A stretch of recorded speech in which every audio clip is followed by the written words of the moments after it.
sukaya vedanaya sampayutta dhamma vipada. So welcome everyone to Ship of Fools podcast, episode 13.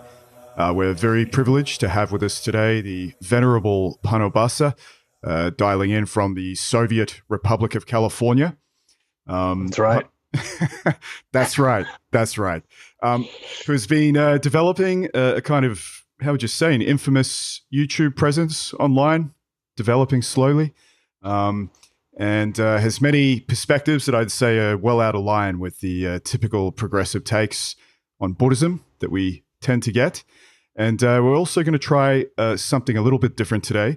I have on with me God's Own Fool as co-host and infamous Bleach Right figurehead, I'm led to believe. So welcome, gentlemen. That is correct, sir. Thank you. Yes. Hail. Hail. Hail. So let's kick things off. I think the best thing to do, maybe, Pannobhasa, is obviously just to do the typical talk about yourself kind of thing.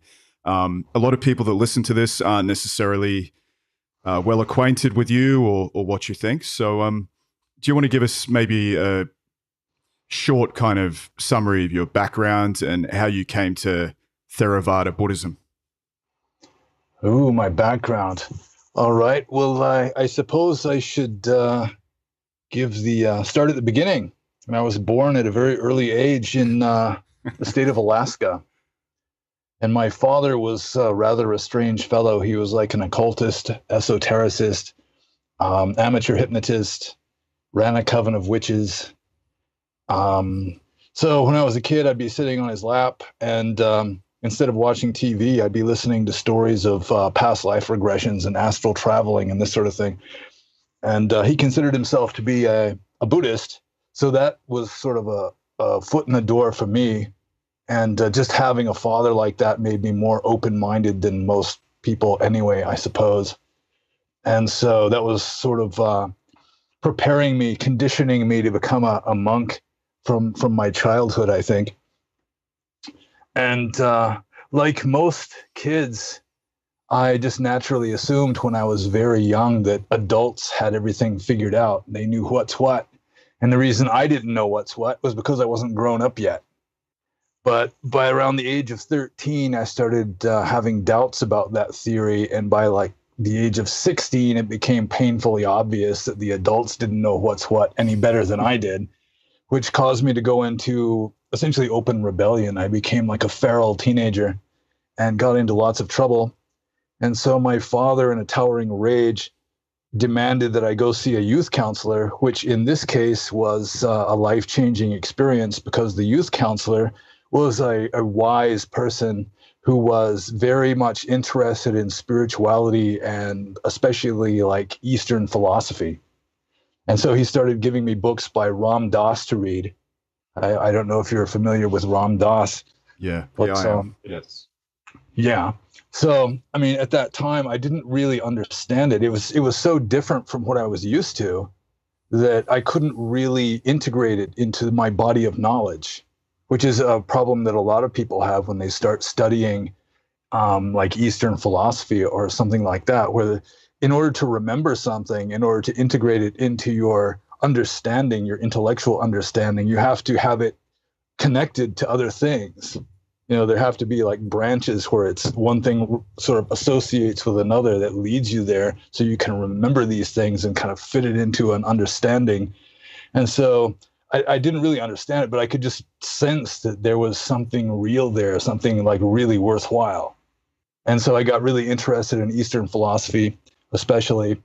And when you're young and idealistic and you read these books, these ancient texts that say it is possible in this very life to know ultimate reality, to attain the state of enlightenment. So probably the main motivation I had for becoming a monk was just this idea that if it is possible, then it's like a sacred duty to at least give it a shot. Interesting. But there are other reasons too, of course. Like I just couldn't take American materialistic culture seriously, and I was unlucky in love, didn't find the right girl and all that. But really, it was a desire to know reality was my main motivation for becoming a monk. Right. And what kind of age group did you have this realization? Was it kind of in your early 20s, or what are we talking here? I was about 17 when I made the resolve that I was going to renounce the world somehow or another. I didn't know exactly how I was going to do it. In fact, I preferred Zen Buddhism at first. Right. And for a while, I was even considering just getting myself a robe and a wooden bowl and just hitting the road and just sort of inventing my own brand of spirituality. But I knew myself well enough to know that I would need some sort of pre-established structure to kind of keep me in line. So Buddhism worked for that. And so you just mentioned now that you had a look at Zen. Did that take you overseas, or what happened next in this story? Actually, no. I was still in America at this point.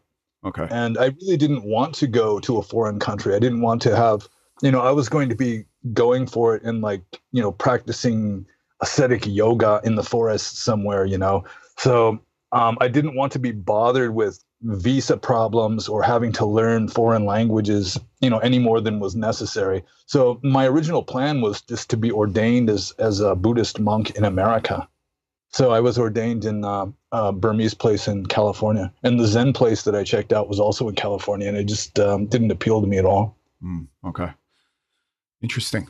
And then you made your way to Burma, which is probably where things get interesting, I think. Yeah, well, they get more interesting anyway. But I was ordained at a Burmese place near Santa Cruz in California. And California is somewhat insane anyway. I mean, the human race is somewhat insane. California is a little bit more so. And you go to like an ashram or a monastery, and really, I mean, it can be like a neurosis amplifier. It can be a shit accelerator. So, in all typicality for a California spiritual center, there was just like chronic uproar going on. And some of the Burmese monks advised me that I should go to Burma until things settled down. So that's what I did. And it was really an excellent idea, because Burma is still very close, especially when I first got there. It's still very close to the way people were living in the Buddhist time, like 2,500 years ago in the Ganges Valley. Like out in the villages, there's still no electricity, no running water. You've got the guys taking their team of bullocks out to plow the fields, and the girl with the clay pot on her head going down to the well or the river to fetch water for the hut.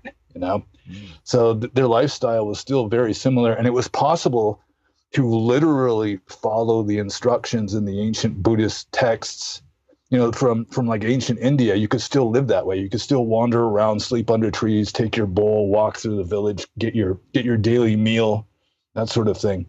Yeah. So it was really a good experience, and I think anybody who is ordained as a Buddhist monk ought to spend some of their time in Asia. Interesting. So you mentioned neurosis gets magnified in California, just like because there's a lot of people that aren't Americans listening to this. How does that work? What do you mean by that? Just briefly, because I'm kind of interested to understand the mechanism behind that. With regard to California in particular, I'm not exactly sure why it is, but there's the like Frank Zappa song, California's got the most of them. So it's just for some reason there's just more insanity running rampant in places like San Francisco than in the average place. Maybe it's like just a mecca for crazies or something. I'm not sure exactly why it is. But with regard to like a spiritual center, I don't think Sigmund Freud necessarily knew everything that he was talking about, but I do think that he was onto something when he was saying that repressed desires don't just disappear. They stay in the subconscious and just build up pressure until they finally come percolating up to the surface in the form of neurotic symptoms. And that's like a spiritual life really is just more repressed than the average civilized city dweller. So some spiritual people can be really sort of hysterical, which I assume is why those medieval Catholic saints were having visions of the vision of the Virgin Mary and seeing the devil and hearing the voice of God and all that all the time. Interesting. Yeah, God's own fool. Did you have something you wanted to say? Sorry, I cut you off there before.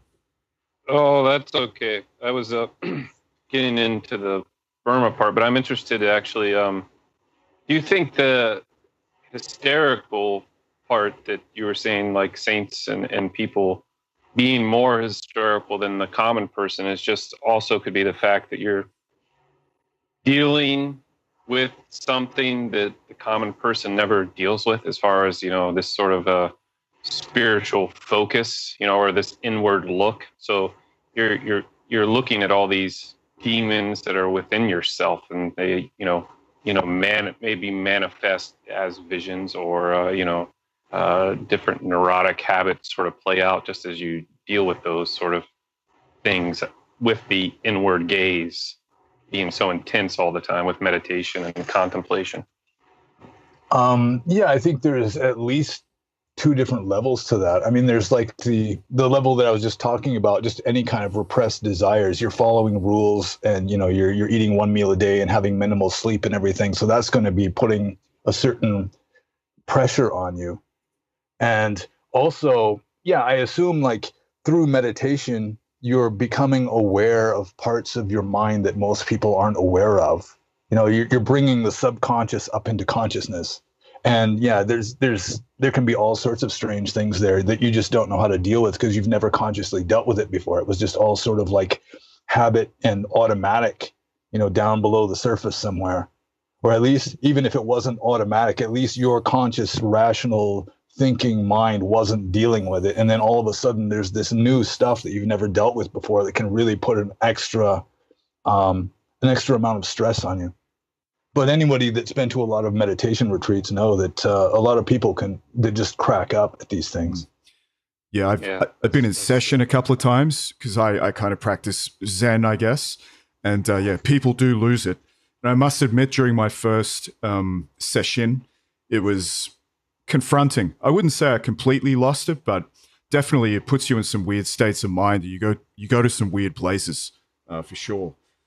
Yeah. So just in terms of you're talking about neurosis and bringing those neurotic character structures to consciousness, I guess. Do you think there's something to the argument that like Westerners in general are just way more neurotic than people, say, in Burma, who may not suffer from the same how would you say, like irrational character flaws at all?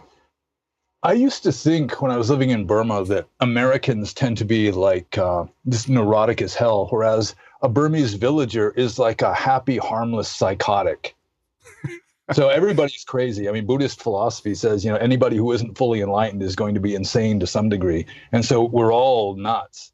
But the kind of insanity is different from like a so-called civilized Western technologically advanced society and some relatively natural village society.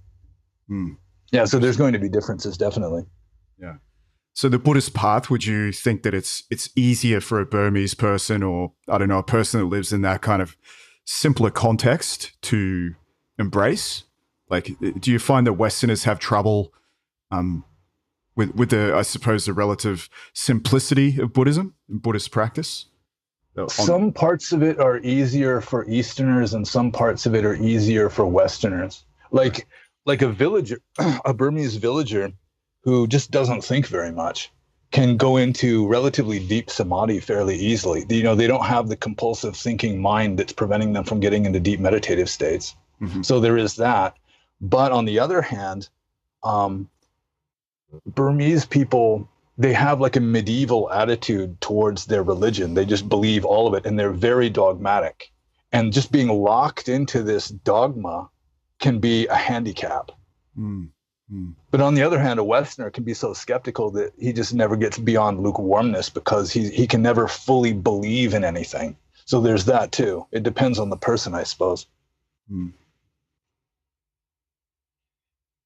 And once you got to Burma, Bhante, did you have to spend time with a certain monastery for a certain amount of period, or like under a teacher before? Because I know, and we'll get to this, that you spent extensive time in the forest alone.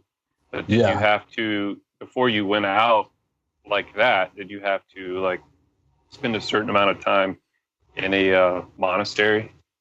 Well, according to the rules of monastic discipline, a junior monk has to live in dependence upon a senior teacher for at least 5 years. And then after he's lived in dependence for at least 5 years and knows the stuff that a monk is supposed to know, how to meditate, and he has to know the rules of discipline and this sort of thing, then he can go and live alone. So I was relatively extremely strict, especially in my younger days. So I wanted to follow all the rules correctly. So yeah, I took that seriously, that I would live in dependence on a teacher for 5 years. And then after I got my 5 years, I pretty much just took off into the forest. Okay, cool. And how did that, like, what were the mechanics of that? Just the idea of, like, to me, it sounds so far out to, like, be living under a roof and everything. Like, I've been to, some Theravada monasteries, under a roof, comfortable. Maybe you have a kuti, to say, I'm going to go wander the land, or I'm going to go just like literally live in a cave. What was that like? How did that happen? I don't know. I find that interesting. Well, one of the main inspirations for me, more or less, converting to Theravada Buddhism was reading the Sutta Nipata, which is an old collection of Buddhist texts, and it probably includes like some of the oldest Buddhist texts in existence. Like the 4th chapter of it, the Atthaka Vagga, may be the oldest Buddhist document in existence, as far as I know.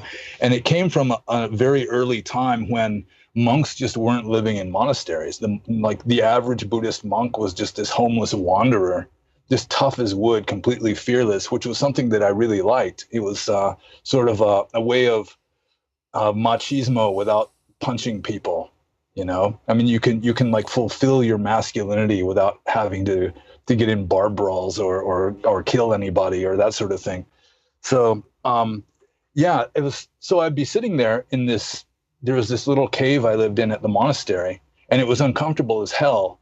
But still, I'd be reading these idealized accounts of how a monk is supposed to live, where he's just completely fearless and going out alone into the forest, going alone like the horn of the rhinoceros and everything.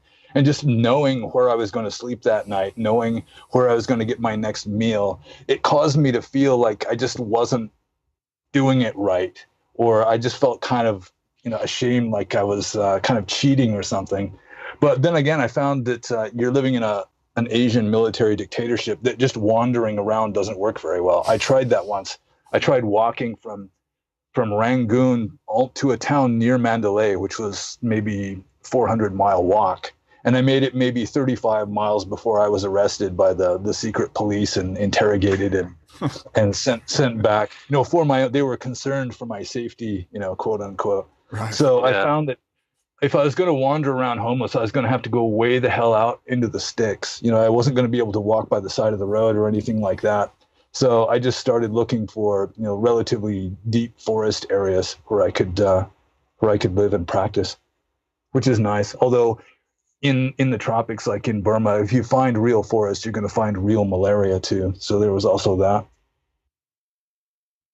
So that tradition in Theravada of having forest dwellers, and I think in ancient India they call them forest dwellers and city dwellers or something. Originally, I was reading some research on that. Is that where that tradition comes from? Because I believe because of the wet season originally, that's why the forest dwellers would go out for 6 months or whatever, and then during the monsoon they would come back into the city. Or I read somewhere that was the origin of this kind of tradition of forest dwellers and city dwellers or monastic monks. I'm not sure if that makes sense, but yeah. According to the rules of monastic discipline, a monk is supposed to stay in one place during 3 months of the monsoon season. Right. Okay. So yeah, that I assume was like the beginning of established monasteries. And then some monks would just, they didn't like the wandering around homeless part so much. And so they would start staying at the monastery. And then they would begin, that's where the monks that really weren't into attaining enlightenment in this very life might be inclined to stay, the comfortable place in town or near town. And, then they become teachers, or they specialize in chanting and memorizing texts and this sort of thing, which in a way is kind of necessary. But it did cause a kind of, not exactly a schism, but there was sort of like it sort of polarized the Sangha into, the city monks and the forest monks. Interesting. To some degree. Can you describe for us maybe one of your first forest dwellings, or one of the first places you were staying in a forest? Was it under a tree? Was it a cave? What was the accommodation? Well, the first place where I stayed was it was called Tongpulu Chaltsindoya, which is called a forest monastery, but actually is more like a desert monastery. It was just like blazing hot wastelands of central Burma, semi-desert, and there was just a little man-made cave there dug into the side of a hill, like just 8 feet by 8 feet by 8 feet.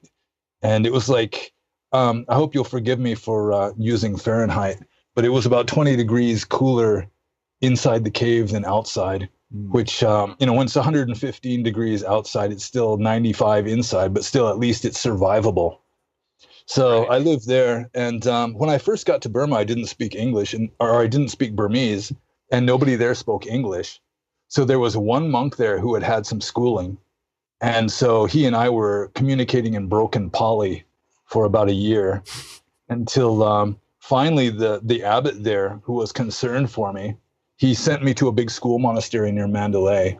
And so I spent a little over a year there learning Burmese and a few other things. And then after that, I took off to a place called Sabait Doya, where I spent like 2.5 months living on top of a big flat rock under a tree on the side of a hill. So, yeah. And then just no covering at all, just a tree. The tree was my covering. At least it was good for shade, but I learned that at least some trees are worthless as roofs when it rains, because it just collects the raindrops into big drips, and it all comes down just the same. And just quickly, for all the Australians listening, 115 Fahrenheit is 46 degrees Celsius, which is outrageous. Yeah, so, it gets hotter than that too. Yeah, wow. Yeah, that's hard for a white chap, especially, I would imagine. Yeah. The heat that was one of the main reasons why I eventually just had to leave Burma. I think I just got tired of sweating all the time. And it wasn't really feeling hot that was the problem. It was just not being able to stop sweating. It's like anything you touch gets sweaty, and then anything you lean back against gets sweaty. And so, it was just sort of not exactly depressing, but it was just like this chronic discomfort that I was having to deal with. And the Burmese, they're like genetically, or they're just acclimated to it. So, they're fine. They're coming to see me fully clothed and everything, and I'm just like bare chested and half dead. So one of the things you just described was having issues communicating with the other monks, and you said you just spoke to them in broken Sanskrit, which is full on. My understanding is traditionally the reason the Buddha got together the Sangha was so the monks could kind of support one another and how would you say, like help one another resist certain temptations and that kind of thing. Did you get that once you learned Burmese? Like, did the Burmese monks kind of accept you, or like how did that work out in the end? The Burmese monks accepted me mainly because I was a foreigner. I was like the rare and exotic foreign monk. Right. And so to some degree, I got special allowances. I got away with stuff that a Burmese monk wouldn't be able to get away with. So, I could be like really strict. And a lot of Burmese monks, a lot of monasteries, if you're really strict and you're just another Burmese monk, you'll be seen as a troublemaker. You're just trying to make the other monks look bad or something. Right. And so, they get pressured out. But I had like special privileges because I was the rare and exotic Western monk. But as a general rule, I avoided monasteries. As soon as I had enough seniority to go out on my own, I pretty much just preferred staying by myself and avoided other monks and staying at monasteries whenever that was possible. Interesting. So did you forge any friendships with other monks while you were there? Like, I guess you must have, right? Like there were. Yeah. I made some friends, especially at the big school monastery. I made some good friends, and I made a few other friends, a few Western friends. Although they would come and go. Everything is impermanent, and most monks don't stay in robes their entire life. So, they just disappear. You don't know what happened to them, or something like that would happen. Yeah. Or else they just say, I gotta go back to the States and take care of my mother or something like that. And then you don't hear from them ever again. Interesting. Didn't you have one, another Western, I don't remember if he was an American or not monk, but I remember you mentioning one time who, was quite a character and lived in a tree or something, or yeah, he was from Texas. And that's right, Texas. That word was in my head, Texas. Too, yeah, he was ordained in the same tradition as me. He was much senior to me, like maybe 10 years senior to me, and he was held up as the role model. He was sort of like my role model because he was just fanatically strict. Like there are extra ascetic practices that a monk is allowed to practice in addition to just following the rules of monastic discipline. They're called Dutanga. And he tried to follow all of them at the strictest level. And at one point, it was just so much that he cracked up and had to be sent back to America. He could hardly, they just pretty much had to put him on the plane because he was so out of it. But then as soon as he recovered and was feeling fine again, he just came right back to Asia and was reordained as a monk again. But one thing with him is he was trying so hard that I don't think he was really following the middle path. Most people, there's the middle path in Buddhism between the two extremes of like self-torture and just, self-indulgence. And most people veer off on the self-indulgence side, but he was veering off on the self-torture side, just trying too hard. His strings were too tight. He couldn't play good music because the strings were too tight. And so he eventually just got disillusioned and dropped out. But deep down, he still wanted to live a spiritual life. So he was just like a non-denominational ascetic at the time that he was living in the big hollow banyan tree. It was a nice tree, though. Yeah. How, so it was a hollow of a tree that he was living in. Yeah. It was a huge banyan tree with, it was like this hollow place inside that was maybe 3 meters long and, I don't know, 1.5 meters wide. Is he still there as far as you know, or? He's getting pretty old now. And last I heard, he was staying in Rangoon. There was some supporters of the Tongpulu tradition in which I was ordained that they just built like this structure in the yard of one of them, just for in case any monks came to town, they could live there. And so he just kind of moved in there when he got old. And also his tree started becoming unlivable because there were so many chicken farms around the tree that it just stank of chicken shit all the time. So yeah, so he had to find a different place to live. Oh, okay. How does Waratu fit into all this? Is he in the same school you were in? The world famous monk, anti-Muslim monk? Yeah, he's not in the same tradition as me. I don't even know what tradition he was ordained into. I think he is probably like a scholar monk. Okay, right. And at the first I ever heard of him was a long time ago. There's another meditation teacher called Tanjidong Seattle. And I went to Tanjidong Seattle's, I went to one of his retreats, and they had high hopes for me because I was like the first foreigner or the first Westerner to attend this new retreat center. And it turned out that his meditation technique was largely based on hyperventilation.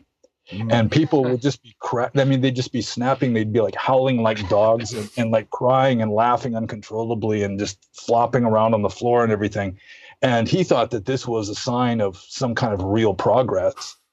And yeah, I was trying to tell him, what's happening is they're just getting drunk on too much oxygen. But he was just amused by that. It's all these Western barbarians, the strange ideas they get. But after that, I was kind of vindicated because I heard that there had been a young Burmese monk who had written a book against this same Tanjidong Seattle, and it was called Dharma Warfare or Dharma Battle or something like that. But it was the purpose of the book was to denounce this monk and his meditation and everything. And it turned out years later that it was the same Uwe Rathu who wrote that book. So he's been kind of pugnacious from the beginning. He's been confrontational and he's really puts himself out there. But kind of like a defender of the Dharma, kind of like the something medieval inquisitor. Yeah. But he's sort of like the front man of this movement of Buddhists who want Burma to remain a predominantly Buddhist country. They have this awareness that that Muslims, when they're in small numbers, they can make good neighbors and they get along fine and there's no problem. But once they reach a certain critical mass, they start becoming intolerant. And so there's a lot of Burmese people who are that way, and a lot of Burmese people just really going with the vulgar terms tossed around by leftists nowadays. I mean, they really are kind of racist. They're like Burmese supremacists or something. They consider being Burmese to be the greatest thing there is. So a lot of people agree with that movement, the 969 movement, and don't want Muslims to be becoming even more of a presence than they already are, especially in the Burmese or the Buddhist areas of Burma. Interesting. Yeah. So just quickly on that, I always wondered, like, how does Buddhism, if you're a Buddhist in Burma, and obviously there's been violence and that kind of thing, for your average Joe, and I know a monk can't commit violence, but how do they frame that theologically? Like, how do they justify that kind of action, which would seem out of line with Buddhist morality, I guess? Well, they're not really advocating violence as far as I know. They're just saying, we don't want Muslims to be taking over our country. And then it's like the government and the army is doing most of the violence. The monks, I assume every once in a while you've got some monks that just aren't very strict, and most Asian monks really are not extremely strict anyway. So I'm not exactly sure what their arguments would be to justify getting involved in that, other than just their sincere desire for Burma to remain predominantly Buddhist. But I think the serious monks are not advocating violence. They're just advocating the idea that Burma is best if it's left predominantly Buddhist. And then it's like the lay people, especially the government and the army, the military, that's actually resorting to violence. Although, of course, there's violence on both sides. There's like militant groups of the Rohingya Liberation Army or something. I don't know what they're called. Interesting. So just to go back to the monastic, discipline that we were kind of talking about before, I was kind of interested to understand, like, on a day-to-day basis, what did your life consist of? So in terms of meditation, how much time did you dedicate to that? Reading scripture, etc. Like, what did the average day kind of look like? What was the purpose? The average day, let's see, I'd wake up probably before dawn and then meditate until it was time to get up and walk to the village to get my bowl of food, which was usually early in the morning, partly because the villagers are farmers and they get up early, and also partly because I wanted to get there and back before the sun was very high in the sky, just so I wouldn't be drenched in sweat by the time I got back. So then I'd eat, and then even just one meal a day, it can take up, a couple hours of your day or more than that if you have to walk a long way.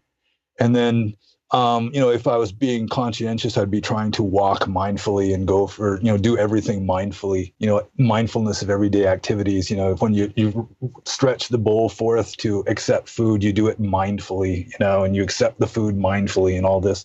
And then, especially like my first 10 years as a monk, I wouldn't be surprised at all if I was averaging maybe 6 hours a day of meditation. And sometimes I'd read a lot too. I'm sort of addicted to reading, but yeah, I did a lot of meditation. That was like the main point of it. Yeah. And then, if there's anything else that has to be done, there's all these things that you have to do, chop wood, carry water, that kind of thing. Yeah, yeah. So how did it work? Did you do, like, I know in Zazen, for example, you would probably sit for, an hour, probably max, and then split it up throughout the day? Or did you tend to do like long meditations just for hours or, for a longer period of time? Well, I was never able to sit cross-legged for like a really long time. Right. That's the trouble I have too. Yeah. Yeah. I was trying to do full lotus all the time too. And so, and also, just by nature, I'm not a good meditator. I've got like this nervous, hyperactive mind. So, a lot of the time when my mind was being restless, I'd do better doing walking meditation anyway. So that's the way. If I was doing like intensive meditation practice, I would sit for an hour or however long I sat. And then, you mindfully get up, trying not to break the concentration too much, and then just start walking back and forth for maybe another half hour or an hour until your legs are kind of stretched out again and you can take some more cross-legged sitting and just go back and forth between walking and sitting. Mm-hmm. Interesting. It sounds a lot like sesshin, really. I mean, in many ways. Yeah, it's not so different. Yeah, Zen Buddhism is in a way is kind of trying to return to the original spirit in some respects. And in some respects, I think it does so better than Orthodox Theravada does now. Okay. Yeah. Interesting. Ante, any sort of meditative insights or experiences that you had in your many years of meditating in the forest that you can share, or like any meditative experience? I know monks aren't supposed to share some things, but is there anything that you can share from that experience? Yeah, I had lots of experiences and insights. It's like sometimes if you you get into like a really deep meditative state, which has happened with me a number of times, where you're just sitting there with your mind just wide awake and just silent and clear like glass, where you're just sitting there wide awake and not thinking anything. You can get this, it's sort of like we were talking about earlier, there's these energies deep inside you that you're usually not exposed to, which all of a sudden is just gushing through you. And so a situation, I've had times like that where just 5 minutes of it, maybe 30 seconds of it, is just well worth 20 years of struggling and floundering and sweating in a foreign country. You just have no doubt whatsoever this is worth all of that. Or there was one time where I just spontaneously, I was having some really good meditation. It was just like spontaneous mindfulness. I'm down at the well and I'm pulling the rope, to bring the bucket up the well, and it's just like you feel the wind on your skin and you feel the rope, against your hands, and just the muscles of your arms as you're working. You're just like hyper aware of pretty much everything that's going on. And during that time, one time I was going down this flight of stone steps down the side of this hill, because I lived in this cave up on the top of a hill, and the bathhouse and everything was down below, like the well and everything. So I'd go down there to take a bath and fetch water and that sort of thing. And as I'm walking down these stone steps, I start getting like really intense stomach cramps. It's like I'm just doubled over in pain, which meant that I probably ate some bad shrimp curry or something earlier that day. And so I'm contemplating, I'm going to be making emergency trips to the outhouse tonight. And then it starts raining, and I didn't know it was going to start raining, and I didn't have an umbrella or anything. So it's like my only lower robe is getting wet. And anyone who saw my face would just think I was dying, because I'm just doubled over in pain. And I'm just contemplating that I'm going to be wearing a wet robe the next day, because I'm getting rained on now. And all of a sudden, it was just like there was this click. And it was like the center of my consciousness wasn't, at the surface anymore, but it was like the center of my awareness was like down in deep water. And I could look up and I could see all the commotion and stuff going on at the surface, the being doubled over in pain and everything. But it was just like waves on the surface way up there. And I was down in the cool depths where everything was still. And there's this awareness that is always there. It's just we're usually just oblivious to it because we're so identified with all the commotion and stuff that's going on, our thoughts, our intellect and all that. But that deep stillness, that hyper awareness that's even more conscious than the conscious thinking mind, it's always there. You can just feel that it's always there. And so it was such a profound experience that I was practically weeping with joy, while at the same time, anybody who saw my face might think that I was dying from these abdominal cramps that I was having. But that kind of thing can happen. I mean, if you're really going for it, even if you're not really going for it sometimes. I mean, some people, it just hits them accidentally. Like, I guess Eckhart Tolle, he had his experience just completely accidentally. Yeah. That something that's there always that you don't like have access to is interesting to me, because I've heard you mention before, and then Buddhism, especially Theravada Buddhism, is always very big in the not self. And this kind of gets me into the idea of like, what is there that's always there, and nirvana and ultimate reality, Mm-hmm. So if, in Orthodox Theravada, it's, there's no self, there's no soul, that's for sure. But, in Mahayana, you have the idea of the Buddha nature that's in you, or in Hinduism, the Atman, that you got reuniting with, or Neoplatonism, the good, the one, your higher self that you've like the Dharmakaya or something. It's always there. Yes, it's like that. So, I mean, to me, and even in Theravada text, I get that feeling. I get a sense of that, even though it's kind of denied, isn't it? In Orthodox Theravada, or what would you say? I think left kind of a more like kind of just like not explained, perhaps. Maybe that's the word. I don't know. Yeah, it's pretty clear to me that what the Buddhists are calling nirvana or nibbana, and what the Vedantists are calling Brahman, are really, I mean, they're both trying to describe the same state that's completely unthinkable and beyond comprehension. But it seems to me that ultimate reality is just completely off the scale. It transcends duality. So you can't really say that it exists, and you can't really say that it doesn't exist. And going with Buddhist logic, you can't say that it does and doesn't exist, and you can't say that it neither does nor doesn't exist. It's like completely off the scale. You just can't grasp it. So the way the human mind works, I mean, you have to deal with dualities, like human language. I mean, you have to pick is or isn't, even though neither one of them really applies in this case, because you're dealing with this ultimate reality that's just totally off the scale. So it's completely outside of samsara. So the Buddhists conveniently adopt the error of saying isn't, and just say that nirvana is cessation, emptiness, voidness, this kind of thing. And then the Hindus and pretty much every other theistic spiritual system goes with is and calls it God, or Brahman, or Tao, or something like that. But it's really just two different. It's like a dilemma where you have to choose. You have to choose one of these two options, and neither one of them really applies. But that's just the way human language and just the thought process of the samsaric mind works. Right. Sort of a negative, like the Buddhist one appeals to me more, but I think when some people get so dogmatic, because it's sort of like a apophatic or negative theology of the self. You know what I mean? You work your way to it by denying what's not the self.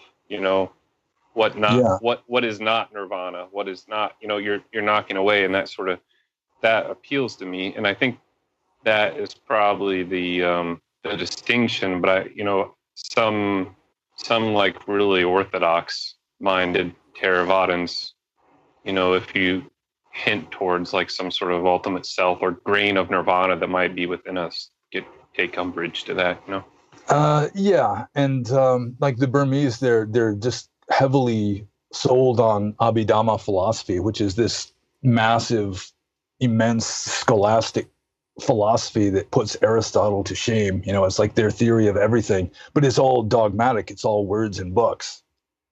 And most of it, you couldn't really prove it through your own experience anyway. But yeah, as a Theravadan, I'm not orthodox. I don't have much use for Abhidhamma. Most Western monks don't. But so I have a lot of respect for Nagarjuna. You know, just this radical. I mean, he was really a radical, where he just tears down everything, leaving his own philosophy for last, and then his own philosophy tears itself down, and then you're just left with emptiness. Interesting. So a Zen teacher of mine, he talks a lot about awareness, and actually I did have him on, you know, a couple of months ago, where he gave like a really interesting perspective on it. But in his view, the way he described it, Buddhism is a way of effectively becoming aware that awareness is always there, and that awareness is almost separate from the individual in some sense. I'm probably not doing him justice here, but you spoke a little bit before about awareness. Do you think these states that people try to describe, like even Nagarjuna, that ultimate state is just ultimate awareness that is always there anyway? Yeah, well, it's like I said, where, I mean, you just can't put it into words. Once you put it into words, that's not it anymore. But we just do the best we can, because that's what we're dealing with, is words. But yeah, it's like Brahman. Sometimes in the Upanishads, Brahman is simply described as infinite consciousness. And I think that's actually a good translation. Like if I were going to interpret God, you know, then, well, like capital G God, yeah, I might be willing to accept the existence of such a God if it were defined as just absolute infinite consciousness. Interesting. On a practical level, I remember after doing a session once for, I think it was 8 days, getting into the car and driving to the airport afterwards was a completely different experience. And I felt nothing like what you were talking about, but to some degree, I felt much more aware of everything I was doing, in the sense that the activities that I typically take for granted and I'm not entirely conscious of became immensely pleasurable. And I'm not sure if it's just a feature of not being able to do anything for 8 days, but it really felt like I had more awareness and more grasp of everything around me at any one time, and everything became a lot more, amazing, I guess. It's the only way I can kind of describe it. And it kind of made me think about this kind of modern obsession with awareness training, how people kind of try to train awareness like it's a muscle. And that whole notion just became totally absurd to me, just in terms of how people meditate and they use these meditation apps. And it's kind of like almost going to a gym for these people. Did you have any comments on that? I mean, how would you look at that? Is that your experience of awareness? Mindfulness movement. Yeah, exactly. Well, like at the beginning of meditation, it is, you're going to be dealing with relatively crude states. And so, I mean, if that's where a person is at when they start meditating, then that's what they have to work with. So, yeah, I don't think there's necessarily anything wrong with that. Although if one is meditating well, then eventually one's going to transcend that and go beyond the whole idea of like perceiving an object. Like with regard to mindfulness practice, like satipatthana mindfulness practice, you start off, you're focusing your attention on an object and you're even labeling it. You're like maybe silently like slapping a name onto it, like breathing in, breathing out, or whatever it is, itching or remembering or whatever.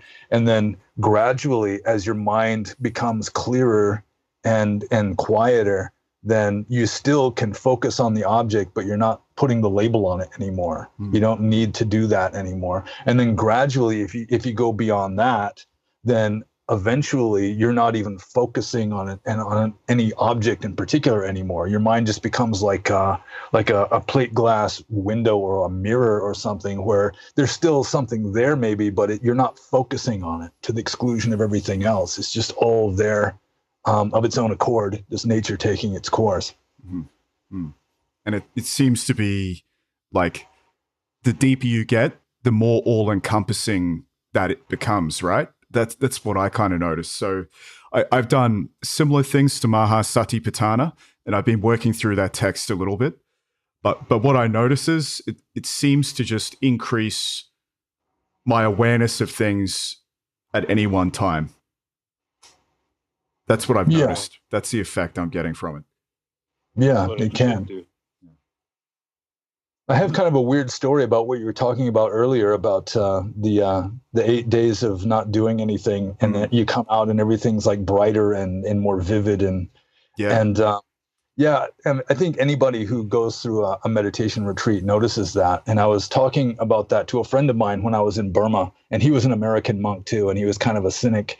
He had been in a punk rock band or something like that before he became a monk, but he was saying that he experienced something similar once where he was at this monastery and found this huge pile of old Time and Newsweek magazines. So he was just like locked in his room for days and days, just going through all these Time and Newsweek magazines. And then when he finally came out into the bright sunshine, it was the same kind of a deal. It was, for him, it was just sort of like sensory deprivation or something, just gave him like a heightened sensitivity to everything around him.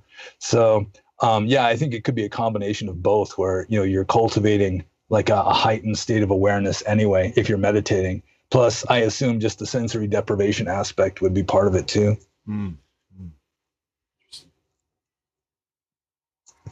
Yeah, it all becomes new again in a way. Like if you're like focusing inward, so if you're meditating, you're sort of hyper focused on your meditation, your meditation object or your breath, or in a very regimented lifestyle. But also if you become obsessed with Time Life magazines, still you're very concentrated. I can see how that, that sort of happened. If you've ever, it made me laugh because I was thinking about that. I've had sort of, and I thought how reading is, I don't know if to say reading is meditative, but I've definitely got into like a zone in actually just reading, to where like I feel almost kind of giddy and high afterwards, and everything is kind of like that too. So that made me laugh because I've kind of felt like that, but I think it's that hyper focus, that you have, and then when you let go, you see there's all these other things out there. Yeah, just about anything can be a meditation. Yeah, brushing your teeth can be a meditation if you're doing it mindfully. Interesting. Hey, God's Own Fool, you wanted to talk about notions of nirvana. I think you had that on the list. Do you want to? I did, and we can.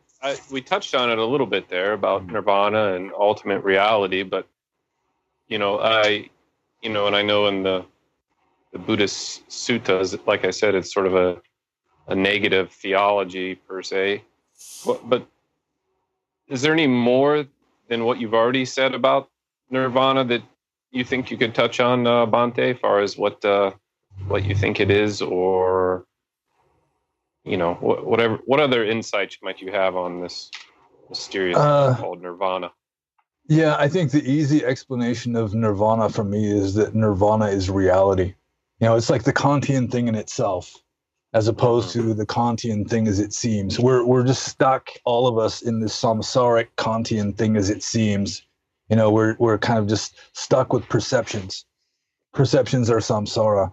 But if you're able to transcend that or penetrate that and get to ultimate reality, then it seems to me that you would be enlightened if you're always there. Yes, perceptions are samsara. I like that. Yeah, I really think that too. That it's like Immanuel Kant. It's easier for me to explain certain things about Buddhism by just referring to Kant to Westerners who maybe are already familiar with Kant. But he had the same two levels of truth. The thing as it seems, which is just the mental symbols that we're conjuring up in order to try to navigate through our apparent existence. And then there's the thing as it truly is, the thing in itself. And Kant, not being a mystic, apparently believed that human beings just we'll never have any access to the thing in itself. We're just stuck. There is no enlightenment. We're just stuck in Plato's cave. You can't escape from Plato's cave. But he wasn't a mystic. And there is one thing in itself that we do have access to, and that's the thing in itself of our own consciousness. And I think that's really the ultimate purpose of like yogic meditation to people that really are, doing it at an advanced level, not just stress relief or whatever, but I mean, you're trying to penetrate through the symbols, the perceptions, and get to just the pure essence of consciousness itself. Then get there and somehow make a connection that stays there, that survives death. Yeah. Well, it's like if just going with like an analogy, you say that consciousness is like water, then the mental states of your mind would be like waves on the water. And so most people are just stuck at the level of waves. They don't really notice the water. They just are concentrated on this wave, and I like this wave, and I don't like that wave, and that wave is bigger than this one, and it's moving faster than that one. And they're just, that's their entire mental life, is just dealing with the appearances of the waves, and they never really get into the essence of it. So through meditation, you're stilling the waves. I mean, it's much harder to confuse the waves with reality when you've got a flat calm and there are no waves. So that's kind of what jhana is for. It's like it's like a major insight you can have is you realize that when you're not thinking anything anymore, when your mind is completely still, you're not unconscious. In fact, you're more conscious than you were before. So. And then it's like Zen talks about, like Zen in the marketplace is infinitely better than Zen on the cushion.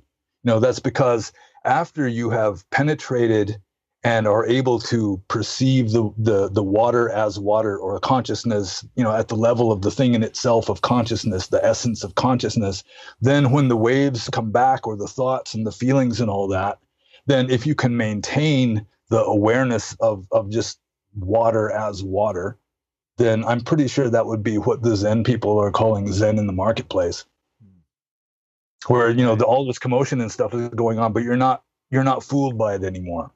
You don't think that is reality anymore. Right. That's sort of seeing nirvana and samsara. Maybe if you use a Mahayana sort of term. Yeah. Would you say, this might be a tangent, and this may or may not have, or a divergent sort of train of thought that may or may not go on the podcast. But when you were talking about Kant and perceptions is what we perceive, and a thing in itself, it made me think about Schopenhauer, of course, who was influenced by Kant. And I know from talking to you personally that you're a fan of Schopenhauer as well. Yeah, I used to be afraid of becoming a Schopenhauer, though. Yeah, well, I may be on that. I may be on that road myself. But when he talks about the world as a representation, right? That's basically the same thing as world as perception, and the thing in itself for him is the will. But he offers, towards the end of his work, he offers, possibility of sort of fighting against the will. A couple different options. Is art, but interesting in getting involved in art, because it doesn't really serve the purpose of the will. And also he mentions asceticism, denial of the will. But do you think in his readings, I kind of get the feeling that though in the end he's more like Kant, and he doesn't, I don't know. Do you get in there that there's a breakthrough that leads to some sort of immortality, or or absorption in the will as the one, or does he see it as just sort of just a blind will? That's how I see it. I don't see that in Schopenhauer. I think what Schopenhauer calls the will comes close to the Buddhist conception of karma. That it's just like this force it's just this momentum of mental energy that's driving you through life. So Yeah, I think Schopenhauer saw enlightenment as just pretty much the way a lot of old-fashioned Theravadins do, is just cessation, where it's just you are denying the will until it just shrivels up and dies, and then you're free because you're not you anymore. It's just you're gone. That's my interpretation of Schopenhauer. I could be wrong, but that's seems to be where he was getting at. You're just extinguished, perhaps. Yeah. I think he would see enlightenment as like extinction, and that is a common translation into English of the word nirvana, also as extinction. Right. Of course, he felt vindicated when he found out about Buddhism as it was making its way into Europe. He actually, I believe the story goes, became acquainted with Buddhism towards the end of his life, and he was like, I think I found the truth then, because I pretty much measure up in how I've described things, which was interesting. And I think he even had a dog called Atman. Oh, nice. Yeah, little known story. And I think he also had a Tibetan Buddhist statue of the Buddha, I'm pretty sure, in his house at the time. Having said that, he did get annoyed with one of his female neighbors and tried to kick her down the stairs and kill her, allegedly. So I guess it's probably debatable how much he took on, but he was not an enlightened being. That's why I said earlier that I used to be afraid of becoming like a Schopenhauer, who had really profound thoughts, but he was really a nasty guy. You know, his personality was very unenlightened personality. Cantankerous sort of fella. Yeah, and he like hired people to look through foreign newspapers to find any sign that he was becoming famous, and he just hated Hegel's guts and made no secret of that. If you look up Hegel in the index of The World as Will and Representation, every single reference to Hegel is Schopenhauer just bashing away at him. He really did not like Hegel at all. He even called him, I mean, just beyond, he thought he was just an idiot. Like I remember reading him just insulting his looks. You know, he was just An like somebody on intellectual Twitter. Caliban. Yeah. Yeah, I was told by a Hungarian philosophy student that Schopenhauer actually coined new words in the German language just to bash Hegel. Interesting. Yeah, I always thought that one of the biggest shortcomings of Western philosophy, I guess, but particularly that German strain of philosophy, is that they don't account for the body. So it's just like almost like a work of pure intellect, but they don't offer any way out. Like there was, in Eastern mysticism, you have the yogas and meditation and stuff like that. And I always felt like because it's a construction of pure intellect, it's just, I don't know, it can only really lead to nihilism because it doesn't offer any way out, I guess, or way of dealing with it. And I think the reason they don't offer that is because they didn't take the body into account. I mean, I don't know what you think about that. It's just kind of something I've been thinking about. Yeah, it is possible. Although, I've also noticed that Western philosophy generally avoids any kind of actual, like a yogic system. I mean, that was more the responsibility of religion in the West. Whereas in the East, there was really no dichotomy of philosophy and religion. Maybe in a few cases like the Charvaka materialists in India or something. But for the most part, philosophy and religion were just like a unity. So I think in the West, for whatever reason, they're just trying, maybe because of the influence of the Greeks, they're just trying to reach perfection through heightened intellect or something like that. Yeah. Do you think that leads anywhere useful ultimately? Maybe. I suppose so. I think like with Kant, Kant can be useful just because, he's saying that you can't really know reality, so it's good just to know the limitations of the instrument, and I think that's valuable to know your own limitations, because a lot of people, they just seem to assume that they don't have limitations, or the intellect is capable of understanding everything, at least potentially. And so I think that sort of philosophy, a little bit of skepticism, I think that can be useful.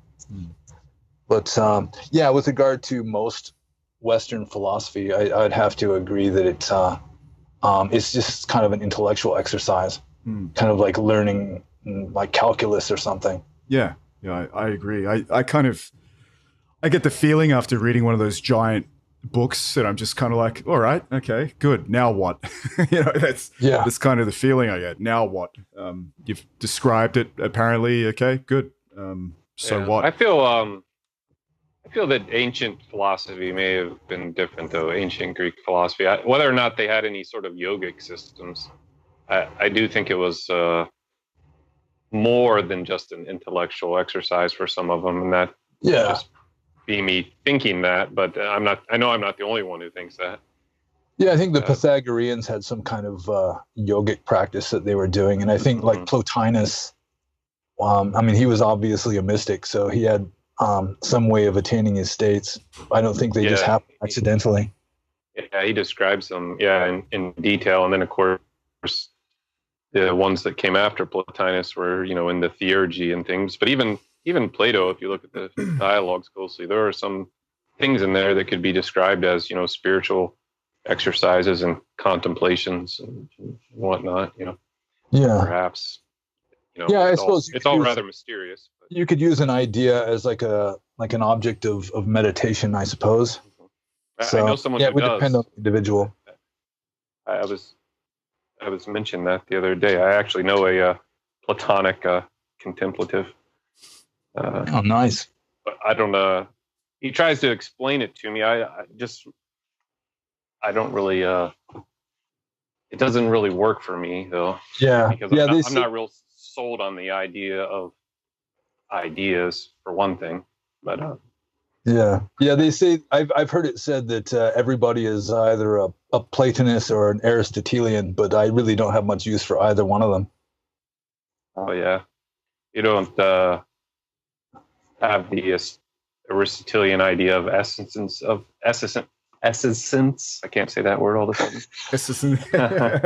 Yeah, I know what you mean. Yeah, I think it's really driven the Western way of looking at things, right? That kind of essence, that everything has this inherent essence. But, Buddhism would suggest otherwise, right? Like there is no inherent form or essence.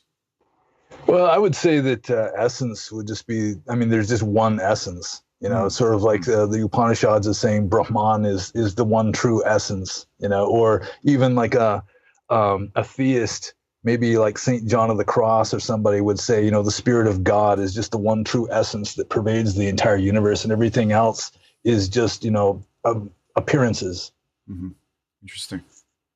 So he actually had and you wanted to talk to this, the New God's Own Fool, but just about St. John of the Cross. So you're fairly well acquainted with his writings, I believe. Yeah, and I like Christian mysticism in general, and although my default kind of position as far as beliefs and metaphysics goes is rather Theravada and Buddhist.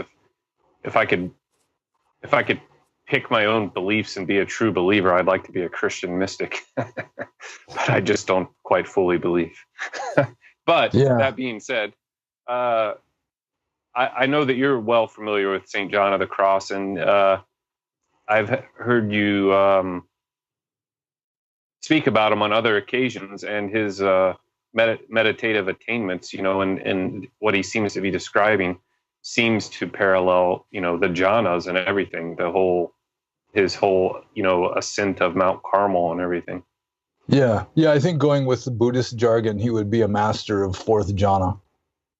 Oh wow! I think he was really a meditation master. Although the Christians have their own ways of explaining things, so it would be he'd explain things differently just within the context of Christianity, just because that's the dogma that he was supplied. But I think he would have made an excellent Buddhist. Can you describe what the fourth jhana is, and maybe how that relates to what St. John of the Cross is describing? Well, the Christians call it high contemplation, and it's like when one of St. John of the Cross's instructions for meditation is just dismiss everything from your mind that is not God. So you can't imagine God, so you dismiss imagination, and you can't sense God with your senses, so you dismiss like sensory data, and you can't understand God intellectually, so you dismiss the intellect, and you can't be aware of God even emotionally, so you dismiss that, and you just keep dismissing everything because there's no way you can use it to grasp God. And so then you're just left at the end, you just dismiss everything that you're able to dismiss, and you find that there's still something there. And he calls that dark faith, where there's still the spirit of God is still pervading everything, and you can feel that because there's nothing left to distract you from feeling it.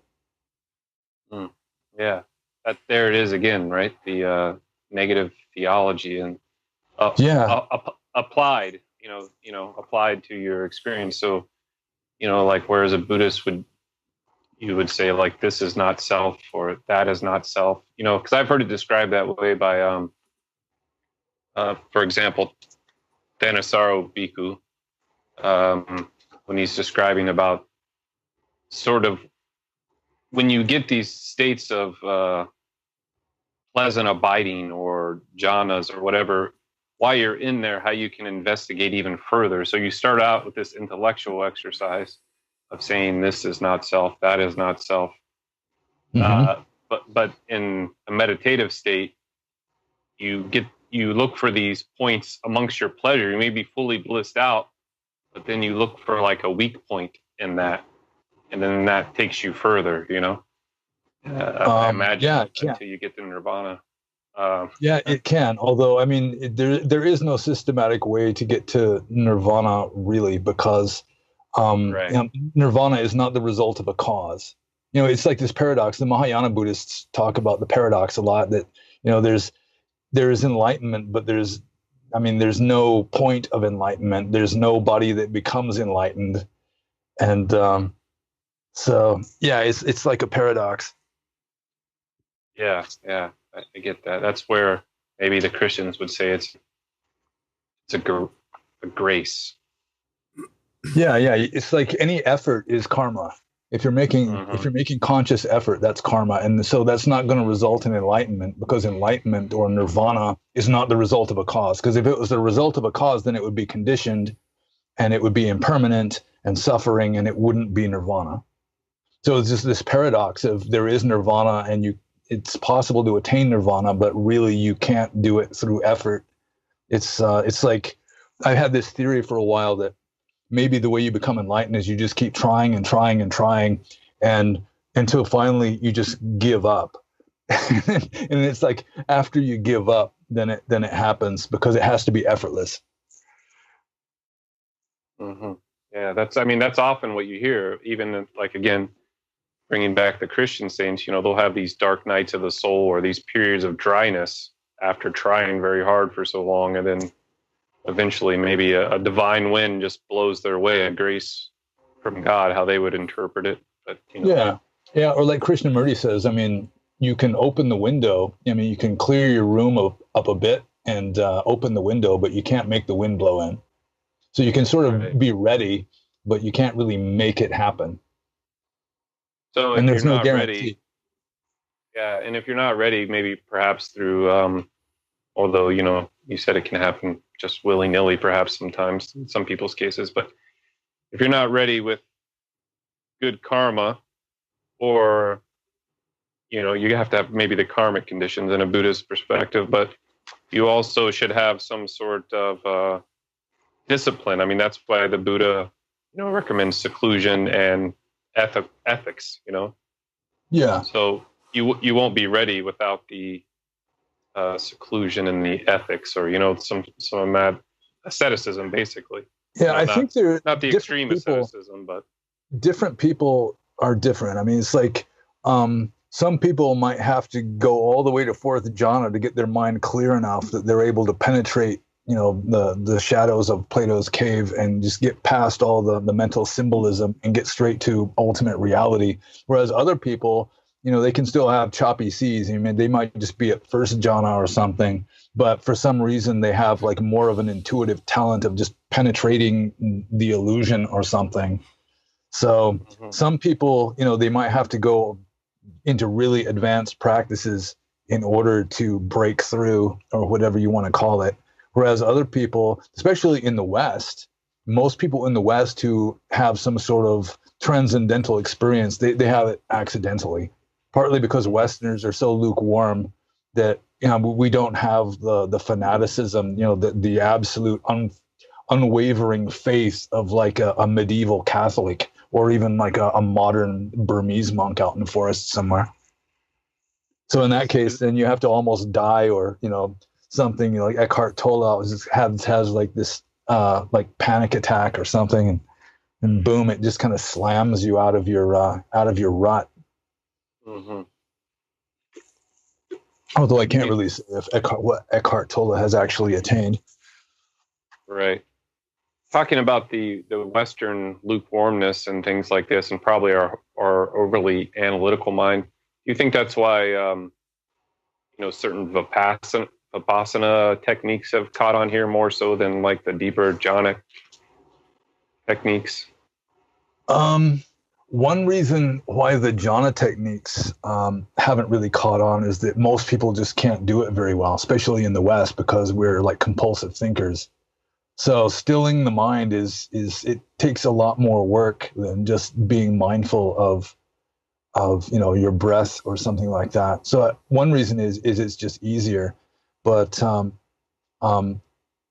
yeah, I mean, it works. So it seems to be more appropriate for most Westerners. Although if you can attain jhana, then you definitely should. I mean, like the Mahasatipatthana Sutta literally defines right concentration as the 4 jhanas. And Alex, didn't you have some Vipassana related questions or something that you wanted or to touch on? I remember you saying earlier. Yeah, I think we've gone through it a little bit, but yeah, I'd just like to maybe delve into the Mahasatipatthana Sutta, maybe just a little bit. Mm-hmm. I mean, I'm a kind of practical guy, so I've been experimenting and trying to practice it in my everyday life. Have you used it? I mean, is it something that obviously you have, but what kind of time frame did it take you to get well acquainted with that sutta in terms of your ability to practice it, and when you finally started to get it, maybe? Well, the Mahasatipatthana Sutta is like a collection of meditation techniques. And so you really don't have to practice all of them. And it would be almost impossible to practice all of them, because it's got like the graveyard contemplations where you're contemplating decomposing corpses, that sort of thing, which, yeah. And so it's, with regard to the Mahasatipatthana Sutta, different traditions will emphasize different techniques from that. Like mindfulness of breathing is in there, so that's the main one. Or just mindfulness of, you know, just your everyday actions. And, you know, when you stretch forth your arm, you do it mindfully. When you withdraw and pull it back, you do it mindfully. When you turn your head, you do it mindfully. That sort of thing is like a really one of the main practices of Satipatthana that really gets a lot of use, much more so than, you know, the contemplation of decomposing corpses. So I don't know of any method that emphasizes all of them. You know, there might be, you know, you're meditating on the 32 parts of the body, or just meditation on the breath, or that sort of thing. And maybe you'll mix it up and have 2 or 3 or 4 techniques. But yeah, I don't know of anybody who would just advise trying to do all of them. So you just find something that works for you, and then you go with that. And if it stops working for you, maybe you try something else. I see. And yeah, it's interesting. I did try the death one. Not in the sense that you go and look at a body or whatever the ancient texts prescribe. Yeah, but no definitely charnel fields nowadays. Yeah, exactly. Kind of hard to come across in Sydney, actually, but which is probably a good thing.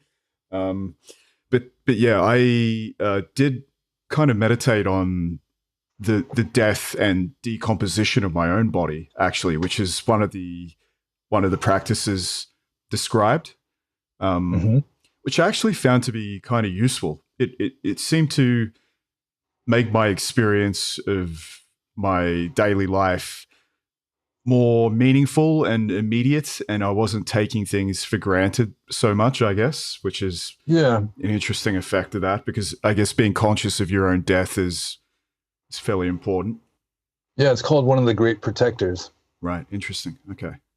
And is there like a structured way? So when you join the monastery and you do your initial studies, do they attack this in a structured way, or is it just literally you get the sutta and you just work through it as you see fit?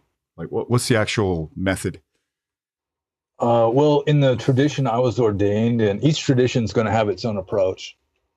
So like a meditation tradition in Burma, you have some monk, some Sayadaw who really gets some kind of attainment. He's like a meditation master, and then other monks start accumulating around him, and he becomes their teacher. And then it's like his method that worked for him gets promoted and promulgated and continues in a tradition. Like the Mahasi tradition is one of the main ones, the Pa'auk tradition in Burma. But so what you do is mainly just follow the instructions of the teacher, and with regard to the Tongpulu tradition, he was into mindfulness of bodily postures and mindfulness of breathing and the 32 parts of the body, and he'd look at you and decide where you were at and what technique would work best for you. Like young monks especially would get the 32 parts of the body to work on, because it's supposed to be effective at reducing lust. Yeah, but different traditions would go about it slightly differently. I don't think there is one particular way. Okay. Yeah, I was telling, remember Alex, when we talked the other day, I was telling you about the Mahasi Sayadaw. That's one of the big influences on Vipassana in the West, kind of comes from out of his school. And I was telling you about the labeling and whatnot, labeling your movements and your thoughts. So that's most out of Burma too. Yeah, most of the Vipassana in the West is derived from either Mahasi or Goenka to some degree.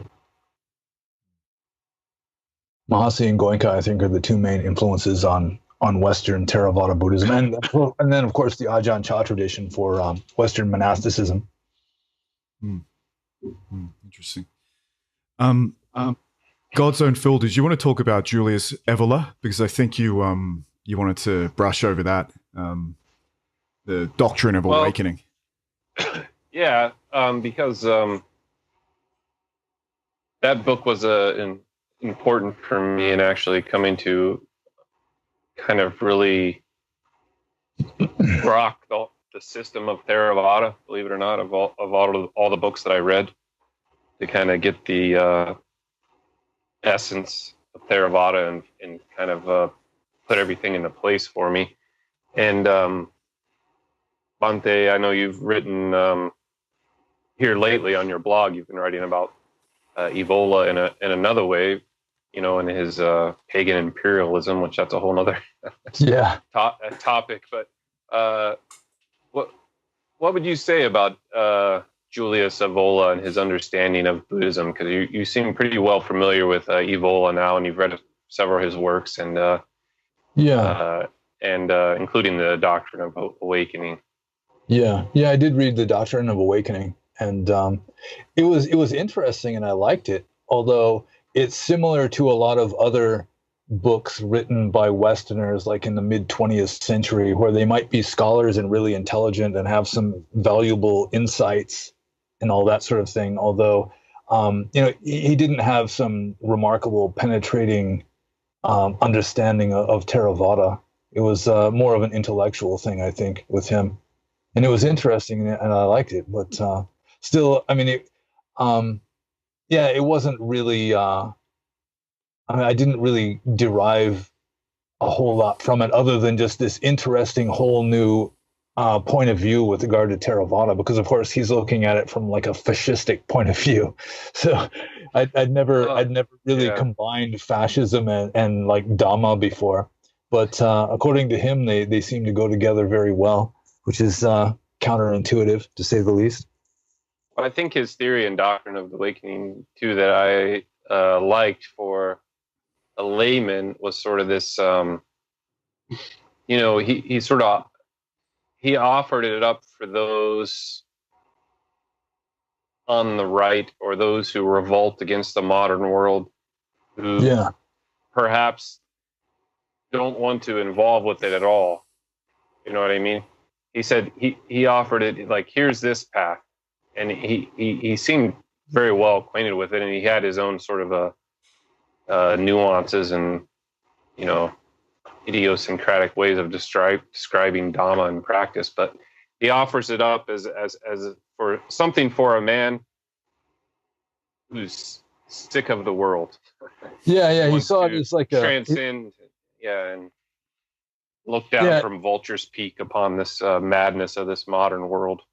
Yeah, he saw it as like a heroic path for the Aryan spiritual aristocracy or something like that. Right. And maybe another way to ride the tiger, But he definitely, more so than like some of these Western Theravada books you read, he offered a virile interpretation of Buddhism, which I think is true to the early traditions. I think that's probably what appealed to me in him coming to it. It wasn't some like kumbaya sort of let's all hold hands sort of approach. It was like a compassion-based, heart-oriented approach to Buddhism, which is really big in the West now because so many Dharma teachers are women, and so many practitioners are women. So they like a more feminine approach, which is like the heart-based, compassionate, liberate oneself from suffering. Whereas like the masculine approach is more head-oriented, and it's more of a liberation from delusion. And it's the same liberation, but it's a different emphasis. And that's one reason why I liked Theravada. That's one reason why I was attracted to it. I said earlier, I think I remember correctly, that the Sutta Nipata was like one of my main inspirations to really be drawn to Theravada Buddhism. And that was these ascetic wanderers who were absolutely fearless and tough as wood. And that was like a really nice ideal that I could really relate to. I like that. So, and there is really a call for a more masculine approach, because, I mean, you could say that Theravada Buddhism originally was the most masculine spiritual system ever devised, more masculine than Islam, because it was devised by these tough forest ascetics that avoided women like the plague. It was just made by men for men. And it was like these fearless, tough, ascetic men who were devising the system. Yeah. Right. Of course, the early Pali canon is replete with stories of masculinity, like just extreme stories that, almost totally unbelievable. But as you say, like there's this almost like martial Indo-Aryan rejection of anything feminine in the original Pali canon in many of those texts, which for me, when I read the Doctrine of Awakening, I wasn't fully aware of at that point. So for me, the book was interesting because it opened me up to that different way of viewing it, which is these days, as you say, you have a female, or typically a female dominated form of Buddhism in the West, which can be a little bit, I found it unappealing myself. And as soon as I read that book, I was like, oh, this is something I can subscribe to. And it just suited me better with that understanding and that context, I guess. Yeah, or just reading the original ancient texts was how I went about it. And then, of course, there's almost no femininity involved at all. Yes, there's talk about compassion, like having compassion for all beings and that sort of thing. But still, even when it's talking about compassion, it's talking about it in an intellectual sort of way, where it's like an abstraction, where like the monk, the instructions on sending metta or loving kindness to all beings, it's like you're dividing up the universe into quadrants and just beaming loving kindness in this direction and in that direction. And so there's a certain amount of like masculine intellectual abstraction involved, even in like sending love or compassion or that sort of thing. And of course, even then, it's not sappy. No, not at all. It's, the Buddha's quite severe. Like the way he's described is like he's a Buddha, but he's not just going around being compassionate and loving of all the monks. Like if the monks make transgressions, he just severely punishes it, and he doesn't mince his words. Right? He's just like you stuffed up, bro. You're out of here. You know, it sounds like almost like a gang. It reminds me of a militaristic gang when I've read these stories. You know, as they're projected. There is a lot of like militaristic imagery in some of the old suttas. Like there's one called the Pasura Sutta where it's using all these like military metaphors of, you know, the heroic Dharma warrior, that kind of thing, which is, it appeals to me for some reason. Yeah.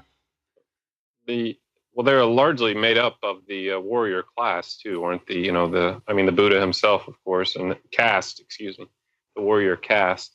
And, that could have played a part in it as well. You know, they were applying their same sort of martial approach to life to the world.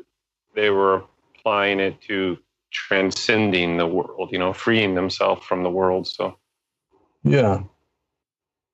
Yeah. And it is effectively, if you think about it, it's very much a virile path because there's not a lot to hang on to. There's not a lot of sentiment or, you know, all these buzzwords. Yeah, exactly. And all these buzzwords that Westerners use, like, love and all this kind of stuff. They have these funny obsessions with these kind of sentimental labels.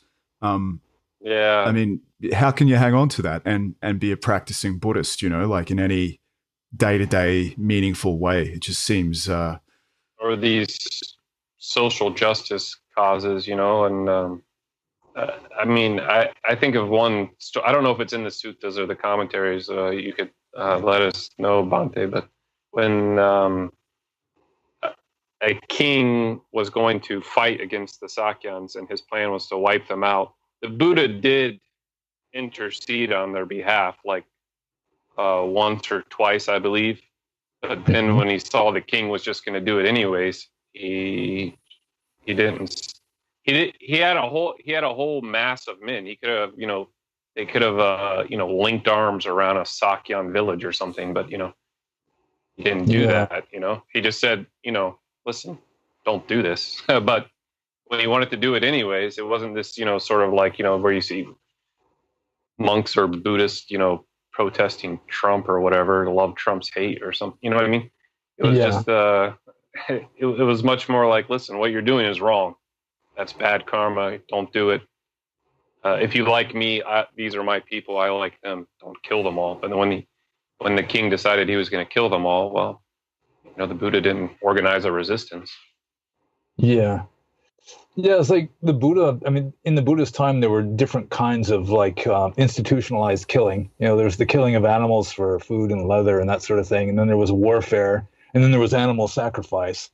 And the Buddha, I mean, I assume he had enough wisdom, he obviously did, to realize that no amount of preaching against like warfare was going to stop kings from going to war. And even probably the eating of meat. I mean, the Buddha himself, according to the ancient Pali texts anyway, still ate meat, so long as it's not killed for a monk's sake specifically. But apparently the times were ripe for Indian civilization to outgrow bloody animal sacrifices. So that was what he really emphasized with regard to killing. Plus, just not killing animals and having putting yourself in the place of the other, that sort of thing. Do unto others as you would have them do unto you, and that sort of thing. Right. So a lot of time. Sorry, I was just going to. Sorry. Yeah, a lot of people are surprised by when they find out that some Buddhists aren't vegetarian, or that the oldest texts and tend to show the Buddha as not being a vegetarian, although the Mahayanas dispute this. And I myself am a vegetarian, but I get the logic of the Buddha. To me, it makes the most sense. Like, you're not trying to make like a dharma practice out of what you eat. You know what I mean? Once it's become food, it's food. You know, no different than anything else. To me, the logic is kind of irrefutable. You know, you don't have something killed in your name or this and that, but you also don't put something upon your supporters, you know, like just do this for me or do that. And whatever is given to you, it's all food. You know what I mean? It's a dead animal, it's a dead plant, whatever. Yeah. I get the logic of that for sure.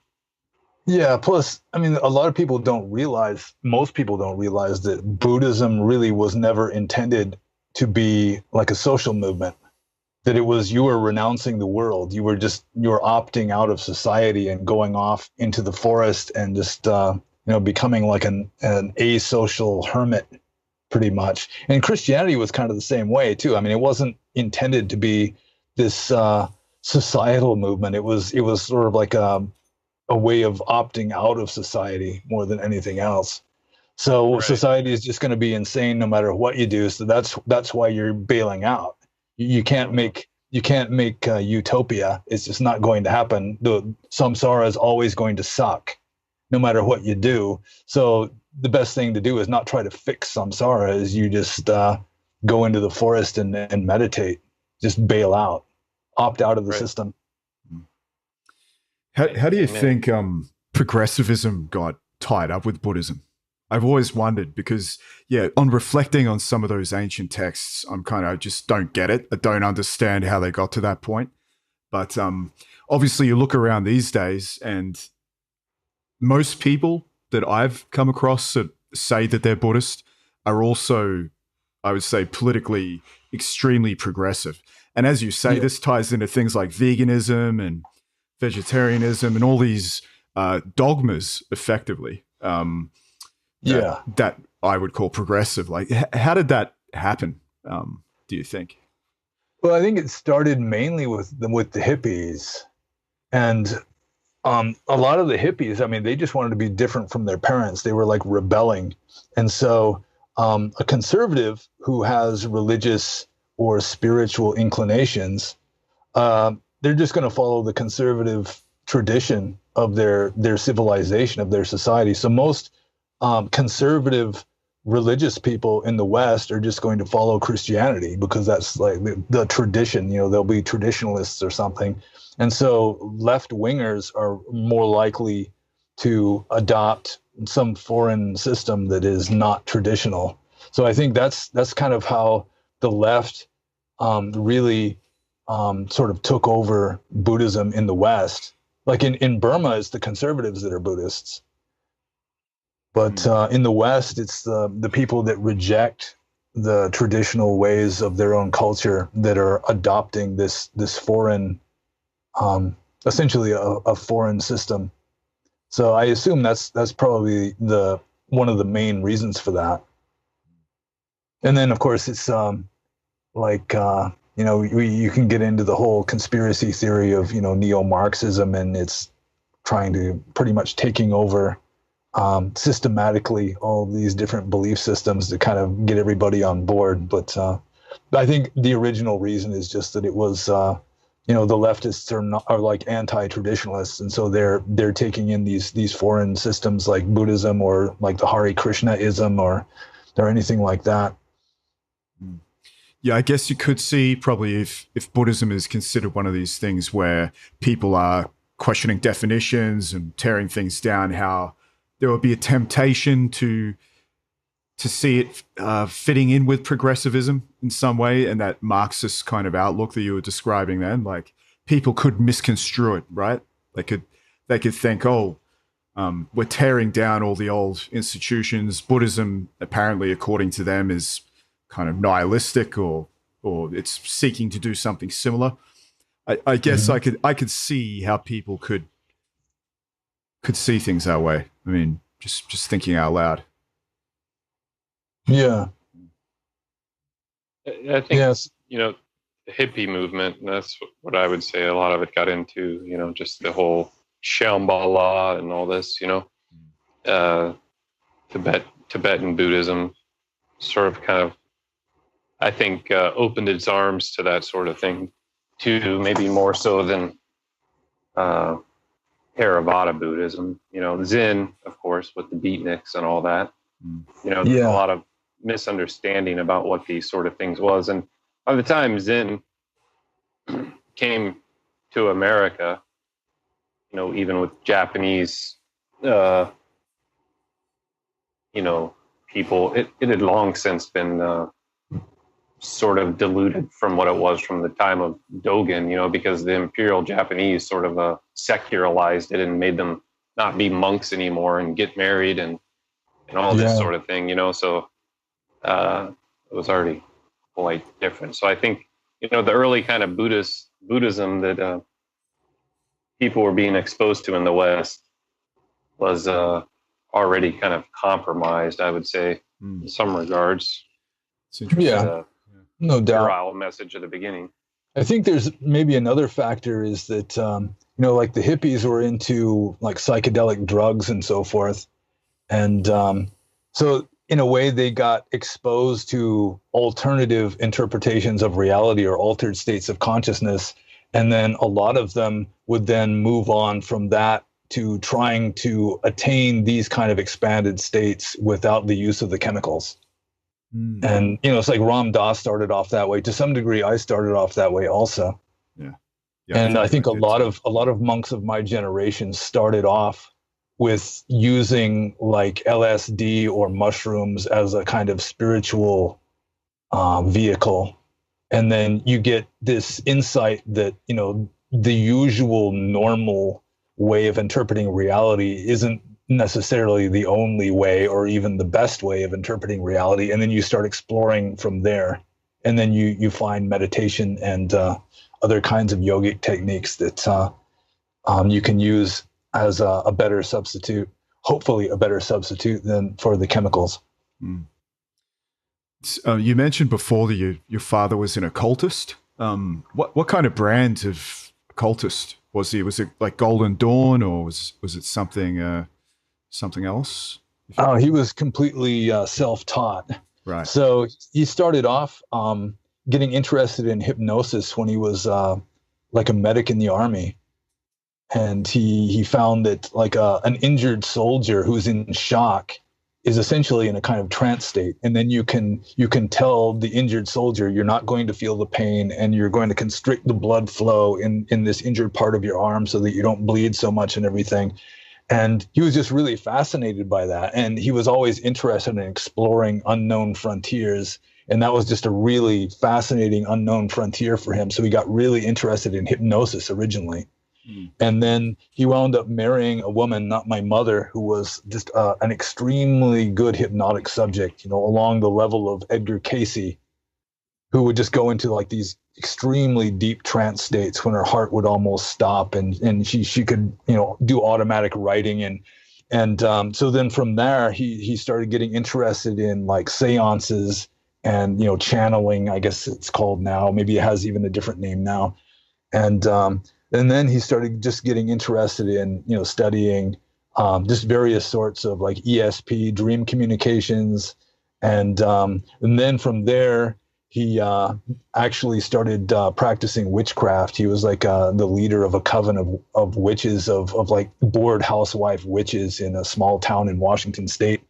And so it was mainly just, he was just interested in certain things, and he didn't really join any established occultist organization. He was just really interested in that sort of thing. And it was sort of like if he had been born in the Stone Age, he just would have become a shaman, I think. He was just drawn to that sort of thing. Interesting.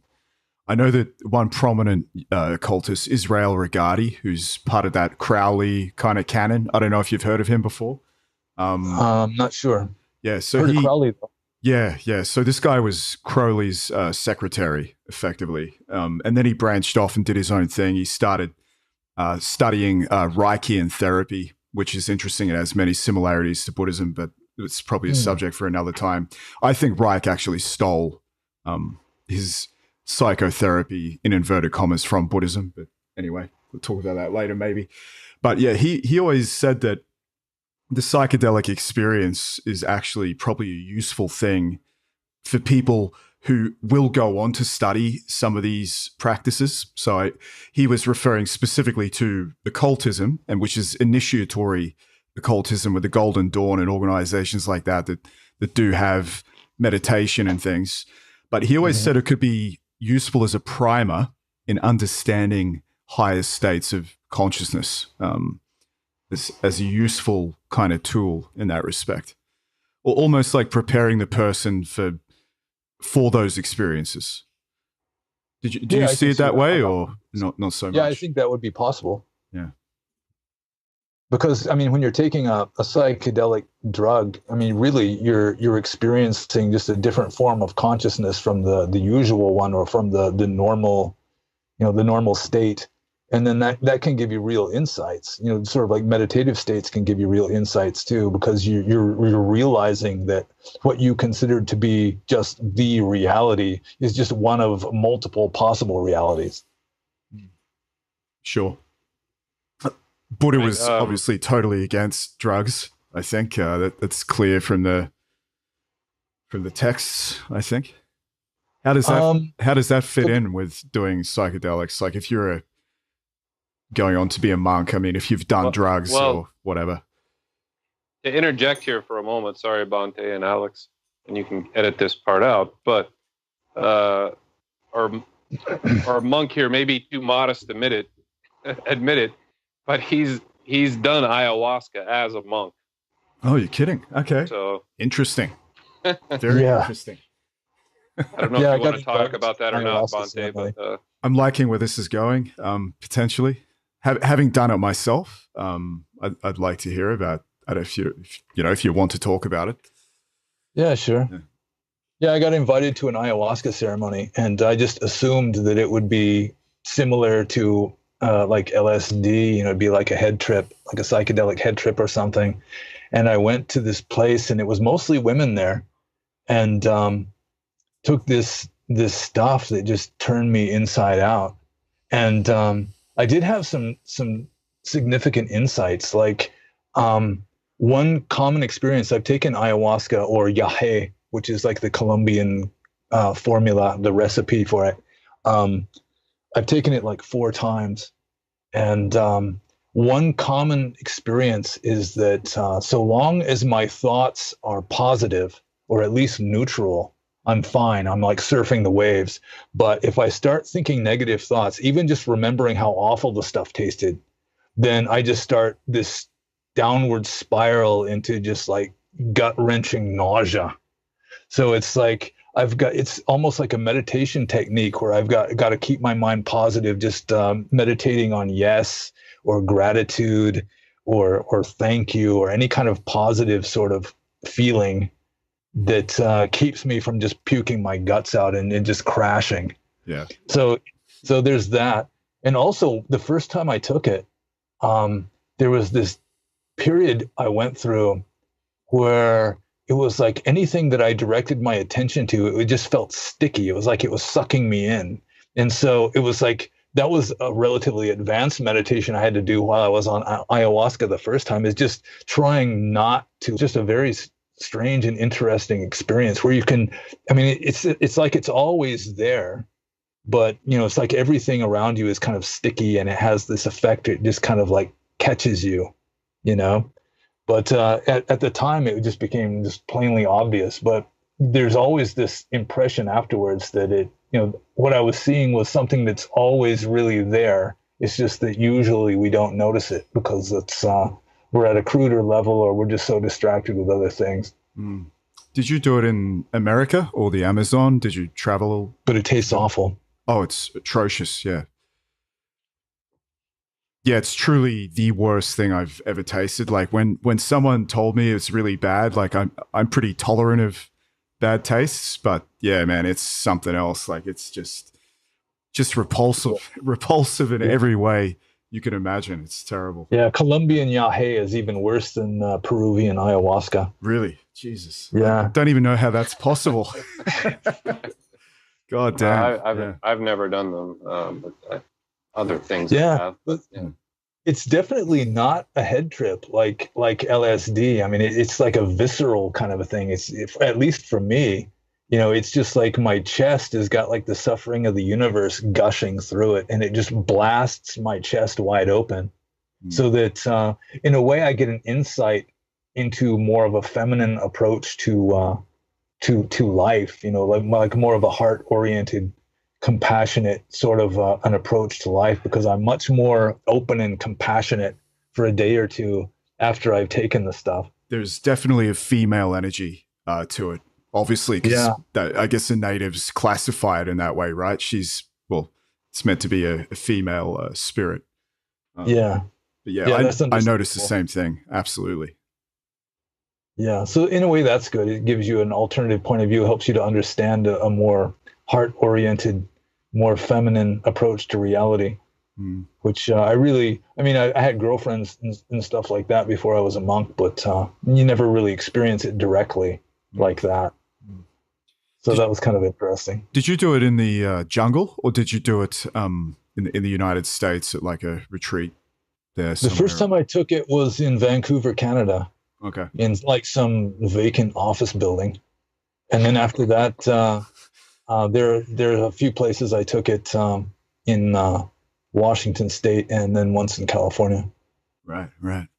So how does Buddhism deal with taking drugs?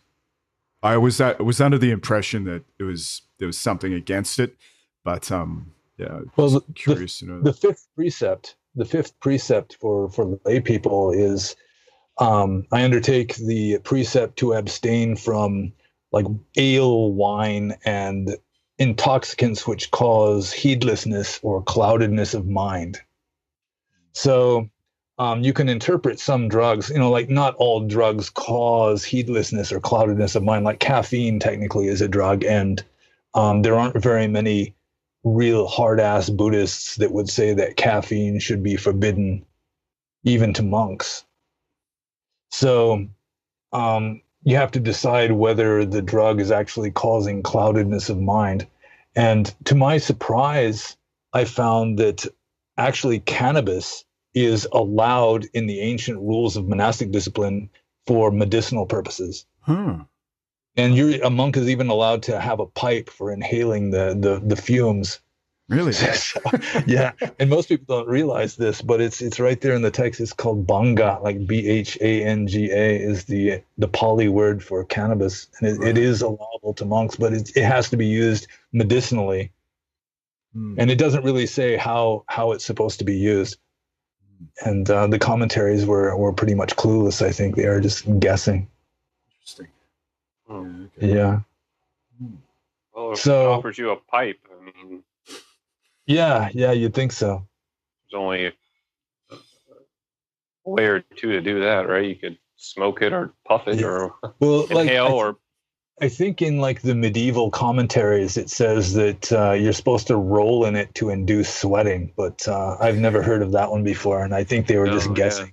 The commentaries, a lot of the time, they'll just completely guess and just pass it off as, an assertion, which is one good reason not to take the commentaries too seriously. Buddha-gnosticism, I call it. Buddha-gnosticism. Yeah. I got my Visuddhi Maggas right here in front of me. But,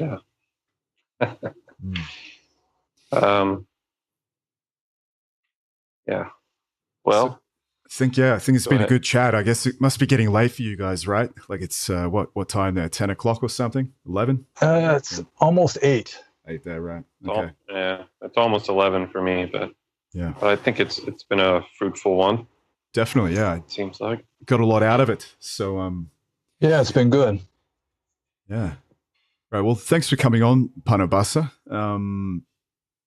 I certainly got a lot from it. So I'll start editing this, and I guess I'll let you know when we put it out. But okay, good. I'm looking forward to it. Yeah, but this has been really good, and actually, I'd probably like to do it again sometime. Sure. Go through some stuff, but I can vouch. Bhante Pannobhasa here has a lot of stories that he hasn't even got into yet. Yeah, weird stories. Yeah, there's a lot there, including an ogre attack, but save that for An another ogre. Yeah, the time I Yeah. got attacked by ogres. Yeah. Yeah, but that's Okay. Well, maybe we could dedicate one episode just to that, just to the attack of the ogres. I like that. Alex, are you going to put this on YouTube when it's done? Yeah, I am. Unless you have Direct to YouTube? something. No, I have no objections. Okay. Well, let me That's know. what I prefer for listening to your podcast is on YouTube Sure. Yeah, I'll upload it myself. So I do all the editing myself, so it does take a little while before I upload it, but yeah, I'll get around to it shortly, I think. If you want something done right, you got to do it yourself. 100%. That's right. 100%. Absolutely. But yeah, no, been excellent. Are there any projects or anything, Pannobhasa, that you would like to share actually with the audience before we go? Like, are there any stuff you're working on, blogs, people might be interested in looking at certain material that you Well, coming I'm out? always working on the blog. Put out a blog post, at least one blog post every 5 days, and yeah, I've got a few social media that I'm available on. Mm-hmm. I haven't got on their minds.com yet. Have you been on there, Alex? On minds.com? No, I haven't. No. You're it's on like- there, right, Ponte? Yeah, it's like alt Facebook. Okay. Interesting. I might check it out then. That sounds good. Definitely not. I can recommend his blog, and even if you can find the links for them, Alex, his older blogs are also very good. I actually read some of your older stuff years ago before you came back out on the Outsider blog. And Yeah. your, The old one is mainly a Buddhist one, or it's more philosophical and Buddhistic. Whereas the new blog, I mean, it's like the main theme of my new blog is just being politically incorrect. Okay. So Nimpa, I can't say it. Nipa Pancha. Pancha. Yeah. Okay. And, I especially loved. You got to look these up, Alex. Some of his what were those meditation journals or retreat journals that you would do during the rain? Was that during the rain season or just the whole year? No, I left. I wrote a journal. I kept a journal when I was living in Alondo Katapa National Park under this big rock ledge. I didn't enter a building for like almost 10 months, and I kept a journal the whole time. And that's actually published on my Nipa Pancha website. Right. But didn't you do like ones a few years in a row or something? Or am I missing? I did keep a journal the year after that, but I haven't published it yet. Okay, because some of them were, that was years ago. I read it, and if you can find those, Alex, they're pretty funny. Some of them I wrote down because some of them are just kind of like short, like little entries, right? Like woke up today, tried meditating, kept thinking about how an undertaker works with dead bodies all day and then goes home and diddles his wife. Yeah. This little short things like this. I'm just there's several like that. They're really like that are very, very good. We should work on getting them published. Yeah. Hey, if you want to send me the links, I'll definitely link to it in show notes. So we'll get that together for sure. Yeah. Okay. Yeah. But publishing, hey, that could be interesting as well. I'd love to read something like that. Yeah. Those journals were good because they're short, but some of them are just really funny. I remember another time you saying you have a dream you were like making out with the Burmese voice version of a Cub Scout or something. I don't know. Yeah, it was that was a weird one. Yeah, it was just some weird, I don't know what it was. Yeah, you can dream all kinds of weird stuff. Sorry, I was like probably quoting all of my dreams, including the really nasty ones. Yeah, it was probably like 5 years ago or so that I read that before I met you in person, and I had no idea who you were, but I was laughing out loud, seriously, and it was like, there's a monk that talks like this. This is crazy. Yeah, well, that's one problem. Is I tried to be an ancient Indian. I was like trying to live up to the ideals and live the lifestyle of a monk in the Buddhist time, and I just couldn't.